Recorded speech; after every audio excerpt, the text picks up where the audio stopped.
Reporter evening break now. Cinema മേഖലയിലെ സാങ്കേതിക പ്രവർത്തകരുടെ വേതനം പരിഷ്കരിക്കണമെന്ന ആവശ്യവുമായി ഫെഫ്ക. ഓവർ ടൈമിന് അധിക വേതനം നൽകണം, വേതന കരാർ പുനർനിശ്ചയിക്കണം. ഈ ആവശ്യങ്ങൾ പ്രൊഡ്യൂസേഴ്സ് അസോസിയേഷനെ അറിയിച്ചു. വിഷയം ചർച്ച ചെയ്യാമെന്ന് നിർമ്മാതാക്കളും മറുപടി നൽകി. 3 വർഷത്തേക്കുള്ള വേതന കരാർ ഉടൻ പുതുക്കാനാണ് തീരുമാനം. അർജുൻ മട്ടന്നൂർ നമുക്കൊപ്പം ചേരുകയാണ് വീണ്ടും. Good evening Arjun Mattannur.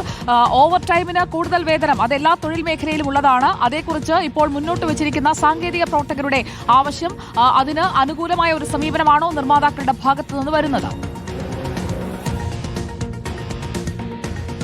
Good evening Sujaya. Cinema മേഖലയിലെ സാങ്കേതിക പ്രവർത്തകരുടെ വേതനം സംബന്ധിച്ച ഒരു സമഗ്ര പരിഷ്കരണം വേണം എന്നതാണ് ഇപ്പോൾ ഉയരുന്ന പ്രധാനപ്പെട്ട ആവശ്യം. കഴിഞ്ഞ സർക്കാർ സംഘടിപ്പിച്ച സിനിമാ കോൺക്ലേവിലും അതോടൊപ്പം തന്നെ സിനിമാ നയ രൂപീകരണത്തിലുമൊക്കെ തന്നെ ഈ വിഷയവും പരാമർശിച്ചിരുന്നു. എന്തായാലും സാധാരണ രീതിയിൽ ഫെഫ്കയും അതോടൊപ്പം തന്നെ പ്രൊഡ്യൂസേഴ്സ് അസോസിയേഷനും തമ്മിൽ 3 വർഷത്തേക്കാണ് വേതന കരാർ ഉണ്ടാക്കാറ്. അത്തരമൊരു കരാർ ഇപ്പോൾ ഇക്കഴിഞ്ഞ ഓഗസ്റ്റിൽ അവസാനിക്കുകയും ചെയ്തു. പുതിയ കരാർ ഉടൻ തന്നെ ഉണ്ടാക്കേണ്ടതാണ്. ഈ ഒരു സാഹചര്യത്തിലാണ് വേതന പരിഷ്കരണം വേണം എന്നൊരാവശ്യം ഫെഫ്ക ഇപ്പോൾ പ്രൊഡ്യൂസേഴ്സ് അസോസിയേഷനെ അറിയിച്ചിരിക്കുന്നത്. ഇതിൽ പ്രധാനമായും പറയുന്ന പ്രശ്നം, അതായത് സാങ്കേതിക പ്രവർത്തകരുടെ വേതനം ദിവസവേതനമാണ്. അതായത് രാവിലെ 6 മണി മുതൽ ഷൂട്ടിംഗ് ആരംഭിക്കുകയാണെങ്കിൽ ഒരുപക്ഷെ രാത്രി 10 മണിക്കായിരിക്കും ഷൂട്ടിംഗ് അവസാനിക്കുക. പക്ഷേ ഒരു ദിവസത്തേക്കുള്ള വേതനം കണക്കാക്കിയാണ് ഇവർക്ക് നൽകാറ്. പക്ഷേ അതിന് പകരം സാധാരണ തൊഴിൽ മേഖലകളിൽ ഉണ്ടാകുന്നത് പോലെ 8 മണിക്കൂറിനുള്ള വേതനം, അതിന് പുറമെ അധിക വേതനമായി ഓവർ ടൈമിന് പ്രത്യേകം വേതനവും നൽകണം എന്നതാണ് പ്രധാനപ്പെട്ട ആവശ്യം. മാത്രവുമല്ല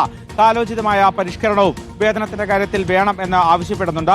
ഇക്കാര്യം പരിഗണിക്കാം എന്ന് പ്രൊഡ്യൂസേഴ്സ് അസോസിയേഷനും ഉറപ്പു നൽകിയിട്ടുണ്ട്. ഇനി ഫെഫ്കയും നിർമ്മാതാക്കളും തമ്മിലുള്ള ഒരു ചർച്ചയുണ്ടാകും. ആ ചർച്ചയിലായിരിക്കും നിർണായകമായ തീരുമാനമുണ്ടാവുക.